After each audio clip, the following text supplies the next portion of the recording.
y'all are pretty secure. Y'all are not gonna believe this. Like I literally, Jesus Christ, I forgot what my service is gonna be. But hopefully I can get this live out. I just went live like 30 minutes ago. Great live. It's uploading and everything, right? I'm like, yes. I went live on both of my channels today, like I said I was. Day 1 of 30 days live stream. Yes. Go look at my account, and I was on the other channel. So we gotta do it again over here, which kind of sucks because I really didn't want to do this live stream while I was driving because of the whole issue with my camera shaking. Like this little phone mount is not good for lives. It's good for my regular vlogs, but not for my lives. Matter of fact, I might just pull over and do this live real quick instead of trying to drive home. But I'm trying to catch the light. Well, gotta catch the sunlight. All right, but anywho, let's do this again. If you're watching this on a replay, welcome, boo. Make sure you hit the thumbs up, give this video a like, subscribe if you haven't already. If you're enjoying any of the content that I'm going to talk about in this video or any of my other ones, let me go ahead and go into my notions. As you guys can see by the title, I'm talking about the right way to create a soft life budget. So let me go into my notions. All right. Building a soft life budget that works for you. First off, let's start by defining what a soft life budget is, or even what a soft life is, okay? And what is a soft life? Whatever the crap you say it is. Whatever it is that makes your life feel at ease, feel at peace, brings you joy, makes you happy, brings smiles to your face, brings you gratitude, and that's your version of a soft life. All right? I was telling my other channel, the influencers have kind of taken over the word soft life and turned it into soft life luxury, which again, there's nothing wrong with that. If luxury is your idea of a soft life, what is luxury? I mean, the girlies love to argue about luxury on the net. They love to say if it's not Chanel, Prada, Birkin, Louis, or something like that, it's not luxury, right? Target, that's not luxury. But depends on who you ask. Hi. Yeah, I'm doing this live again because I went live on the wrong channel. So we gotta do the live over here, y'all. And I'm mad because my camera's gonna be shaky. But soft life for me, I'm into homesteading. I'm into off-grid living. I'm into homemade everything. If I can figure out how to make it myself, it just brings me joy to take something that I will ordinarily buy or that somebody will ordinarily buy and figure out how to make it myself, whether it's furniture, clothes, food, whatever. But right now I'm really into my homestead journey. And kind of like I'm not even gonna say her name because we are not about to be tussling in my comments about this girl. But the homestead life, I'll just say that is what I'm into. And for some people, the idea of raising farm animals and livestock, that's not a soft life for them. But for me, gardening, tending animals brings me so much joy and happiness. So that is my version in soft life. You're in India. Oh, hello from Brazil. Okay, Netherlands. I'm in the United States, of course, if you can't tell. Forgive the camera shaking. I'm trying to hold it steady, but you know, once we get to moving, this thing gonna be jumping all over the place, okay? Ooh, let me not let my screen time out so I can see my notes. All right, so that was first things first, defining what a soft life budget is for you. Well, first defining what a soft life is so that you can define what the budget for your soft life looks like. Okay, Grandpa, you don't want to drive in front of me. Why don't people here like to do the speed limit? Oh, Dubai. I cannot wait to go to Dubai. Unfortunately, my husband refuses to let us move there. But boy, baby, in another life, I would be a Dubai girly. for sure. But yeah, defining your soft life is what's gonna help you establish what your soft life budget is. Then you're gonna know the important things that you need to be making sure, you know, are in. I'm sorry, I think my mirror is angled wrong. Okay. I know I would love to come to Dubai, mashallah, but not yet. I do have friends there. I do have a couple of friends that have moved there. So I'm going. I won't be able to stay, but I'm going. I would love to invest in some property in Dubai and extend my reach. Walaikum salam.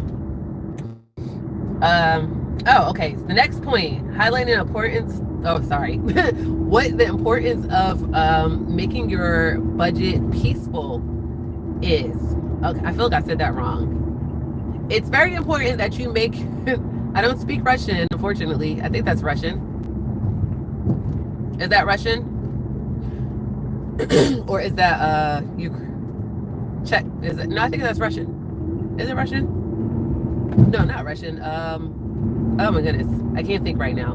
Let me get to my, let me get to my points. Okay, but it's very important that you bring peace into your financial planning. And when I say bring peace into your financial planning, I mean don't stress yourself out with your budget. Don't make it so that every little penny, like if you're able to go cold turkey, you're just not gonna allow yourself to have any celebratory things. No wiggle room in your budget. You're on a very hard budget, and you're able to do that without problem, then by all means do that ish. Right? But if you know that not having your Starbucks at least once a week is going to drive you into madness, by all means, that is something that you need to account for in your budget. Okay, the budget should not be stressful. It's just the same thing as if you went cold turkey on a diet and you said you weren't eating any more sweets, no more sugar in your diet, and you are a lover of cookies. You're going to crack and you're going to go and buy every freaking bag of cookies that the store has and binge eat them in an hour. And then before you know it, like everything that you just tried to accomplish is ruined, right? So you want to make sure that you're prioritizing peace in your finances. Make sure that you're adding in celebrations within there. Make sure that not only are you making a savings goal, but you're making a you goal. You know, your celebration goal. If you make it to saving $500, maybe you put $50 aside.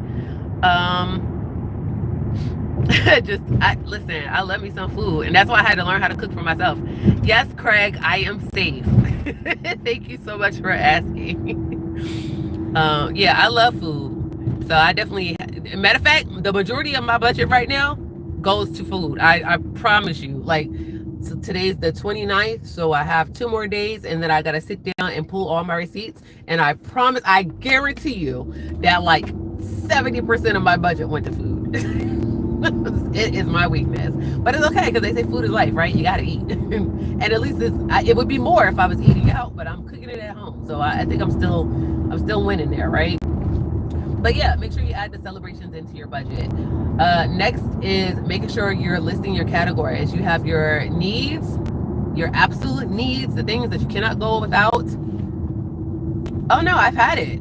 I love ethnic food, especially Indian food, Iranian food, African food. Like I just love food. I love food that is seasoned food. So when you deal with other ethnicity cultures, they use different spices than, you know, every culture uses different spices and different combinations. And I'm a foodie. Like I wouldn't be surprised if in the future I have a food channel, like a whole cooking network. But yeah, you want to have a category for your needs, a category for your wants, and a category for your savings.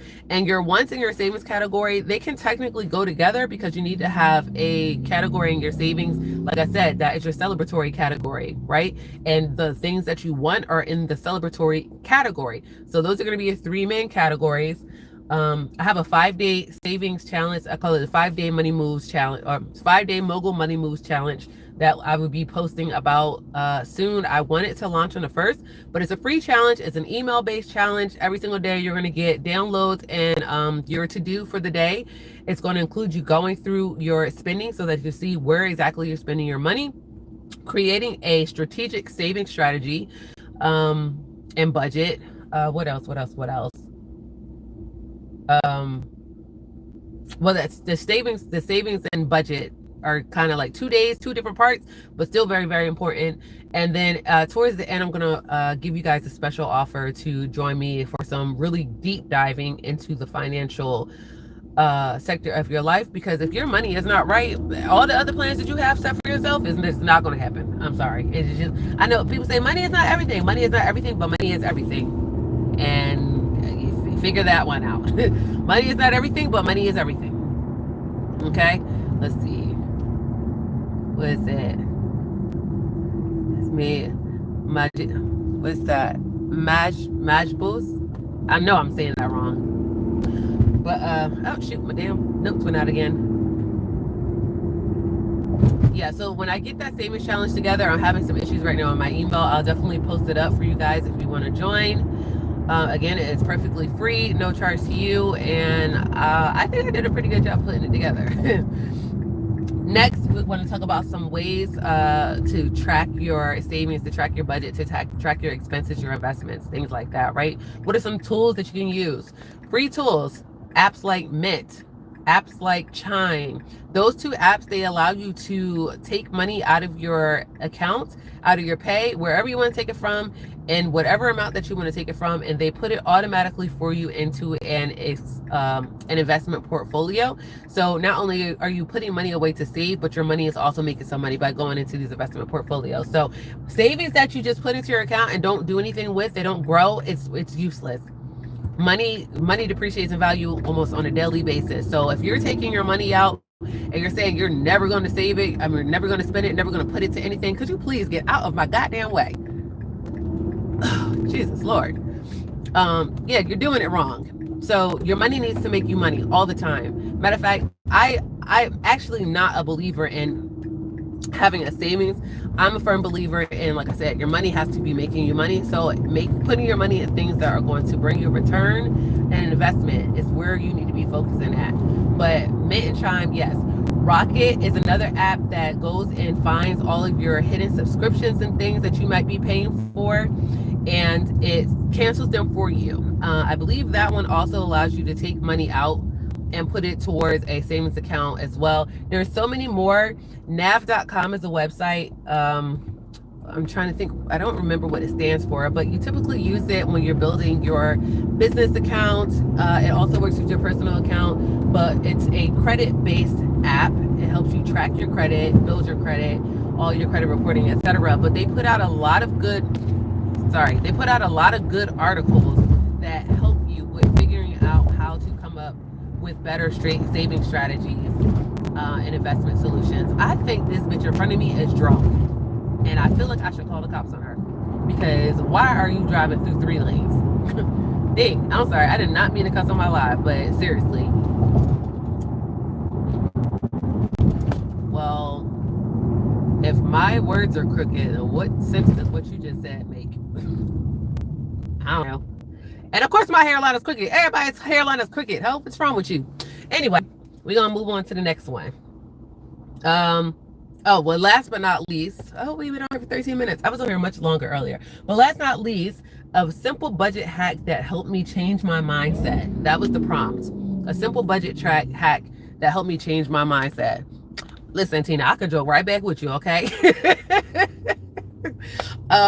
But the simple hack that helped me change my mindset when it came to money was when I was about 23, 24, something like that. I read the Rich Dad, Poor Dad series. If you guys don't know what that is and you're trying to get your money together, like, start there. Rich Dad, Poor Dad, Robert Kiyosaki, all of his books, even his wife's books. But one of the things he talked about in his book was having to learn how to pay himself first.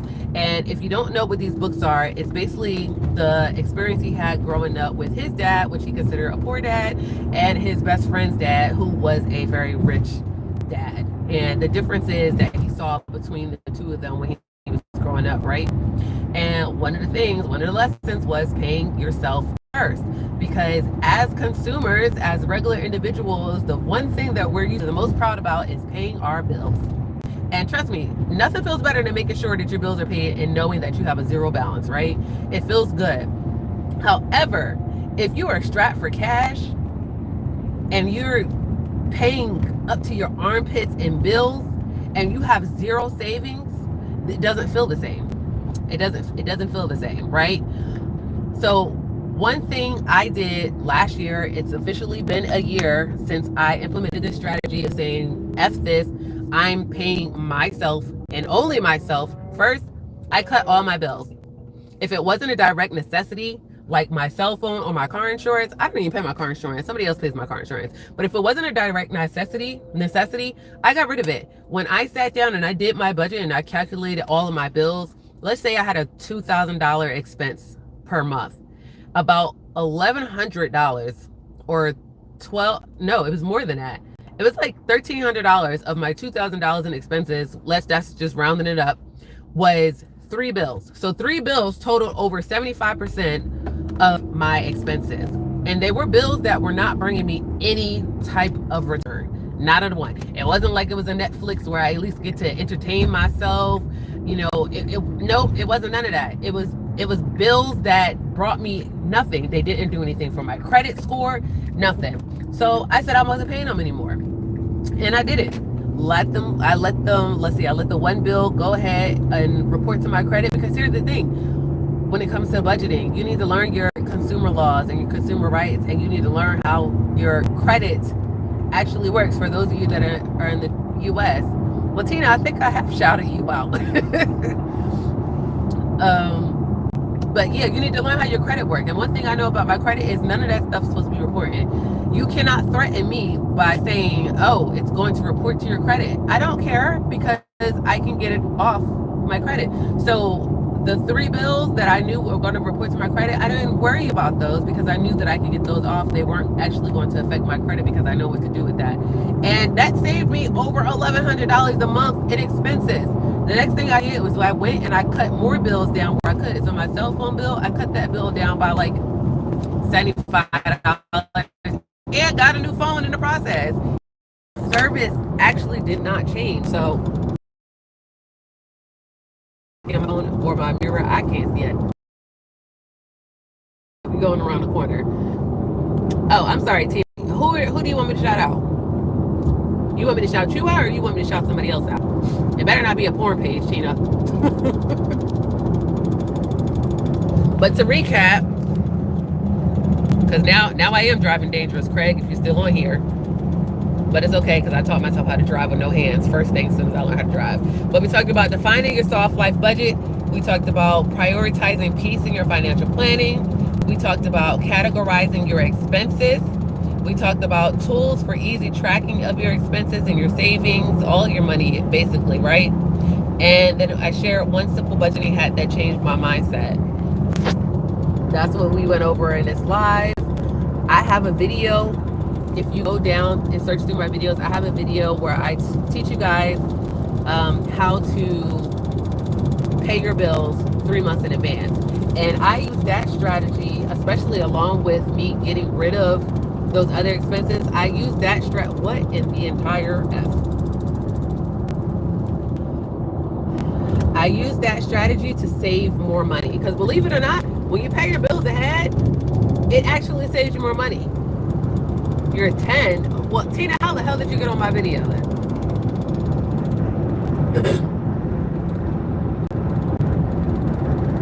Tina, you're not supposed to be here.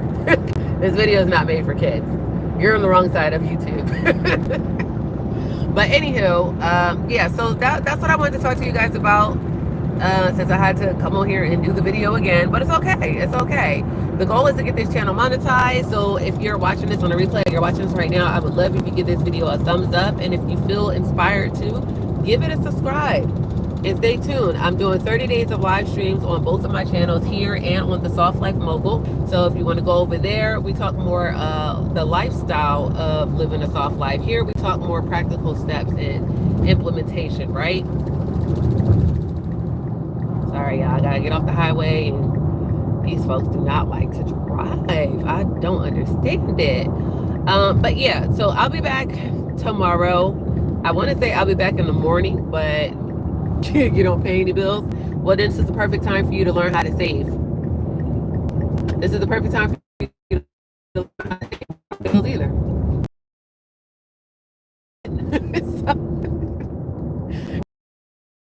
On children's YouTube, not on my YouTube. But hey, if you can learn something from me, then by all means, stay. You can learn how to save even if you're 10. But what was I saying? I think I was ending the live. Yeah, I don't know when I'm coming on here tomorrow, because I like to stream in the mornings, but I can only stream one channel at a time in the mornings, because by the time I finish the stream, I'm at work. So I have to figure out a schedule for going live on both channels, because the other channels are monetized. We're just trying to get it up to the next level of subscribers. But this channel is not monetized, and and I need it to be monetized.